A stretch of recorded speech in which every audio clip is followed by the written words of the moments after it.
Calving presents an enormous challenge. It's a time when the cow's metabolic system is absolutely stretched due to the onset of milk production. She's still got a low appetite. Her requirements for energy, protein, calcium, magnesium, phosphorus all jump dramatically. Lead feeding has become more common in recent years, and the way we go about this is by adding anionic salts or acid salts to the diet. Now, these anionic salts actually manipulate a couple of the hormones within the cow system responsible for increasing the blood calcium levels. So if we have a look at this diagram, blood calcium, it can come from the intestine, which is the diet. It can come from bone, be brought back into the blood, or it can be reabsorbed from the kidney. Now, the things I've listed around the sides here are actually two of the main hormones involved in this mobilisation of calcium. 1,25-dihydroxyvitamin D is a key one. The second one is PTH, or parathyroid hormone, which is also important in actually moving this calcium from the bone back into the bloodstream. Once calcium is in the bloodstream, the most obvious benefit is a reduction in milk fever. But what is not quite as well recognised is that calcium also plays a role in cell-mediated immune response and also another role in muscle strength.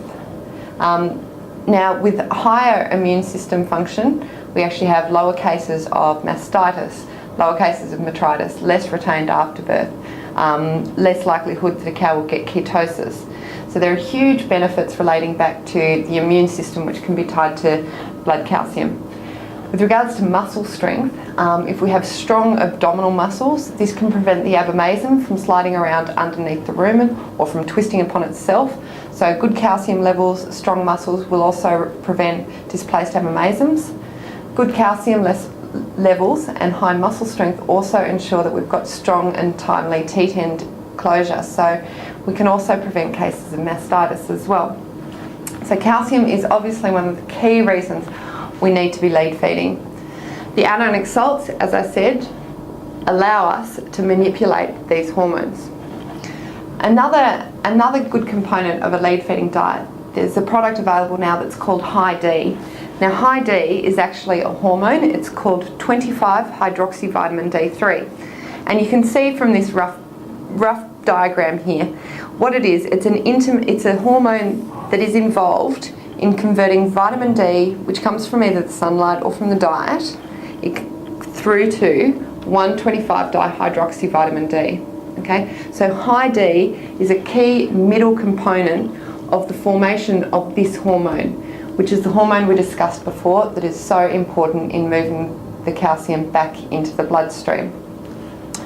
Anionic salts, High D, are key components of a lead feeding program. We also need to consider that vitamin and mineral requirements must be met.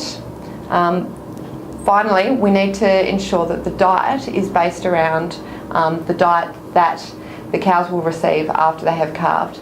So a diet needs to be tailored to your farm, incorporating the cereal grains, some protein to drive appetite, and high levels of roughage for those cows before they calve down. DFM is a key component of all of Performance products. The bacteria, the enzymes and the yeast will ensure that there is better feed utilisation, the immune system is stimulated. These are very key actions to happen at times of stress, including the time from transition of a dry cow through to high production milking cow. Performance offers a lead feed product called Fire Up, which contains the anionic salts, the High D, and the vitamins and minerals that we've previously discussed. DFM is a key component of Performance products. It would deliver 5 bacteria, 3 enzymes and a yeast, as well as the other components of Fire Up. Now, these bacteria, enzymes and yeast play key roles in improving digestion of both fibre and starch and stimulating the immune system and preventing disease. Now, these are absolutely vital at times of stress, including that transition period from dry cow through to a milker that you expect to peak